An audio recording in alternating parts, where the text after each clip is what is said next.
इस स्प्रिंग के निचले पार्ट के मूवमेंट को बहुत ध्यान से देखिएगा। स्प्रिंग का निचला पार्ट तब तक नीचे की तरफ नहीं जाएगा जब तक कि इसका ऊपरी हिस्सा निचले पार्ट से मिल नहीं जाएगा।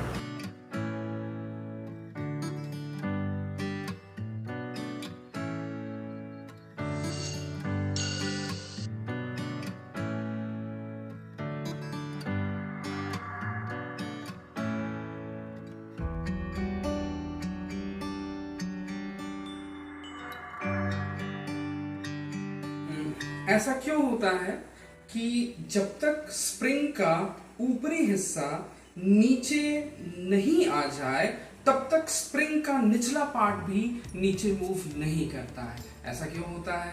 देखिए, जब स्प्रिंग कुछ इस तरह से रहता है, एक्सटेंडेड रहता है, तो ये जो स्प्रिंग है ना, स्प्रिंग के निचले पार्ट पे mg नीचे की तरफ लगता है और स्प्रिंग फोर्स ऊपर की तरफ लगता है।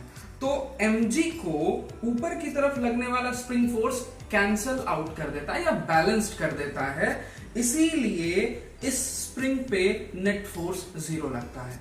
लेकिन जैसे ही ये जो ऊपर का हिस्सा है, ऊपर का पार्ट है, वो नीचे पहुंचता है, स्प्रिंग में एक्सटेंशन 0 हो जाता है। स्प्रिंग में एक्सटेंशन 0 हो जाता है तो स्प्रिंग फोर्स 0 हो जाता है, kx जो कि स्प्रिंग फोर्स होता है 0 हो जाता है क्योंकि एक्सटेंशन 0 हो जाता है। जैसे ही स्प्रिंग फोर्स 0 हुआ, mg नीचे की तरफ लगता रहता है, ऊपर की तरफ का स्प्रिंग फोर्स 0 हो जाता है, नेट फोर्स नीचे की तरफ लगता है जो कि mg होता है, और इसीलिए ये जो पूरा का पूरा स्प्रिंग है वो नीचे की तरफ मूव करता है।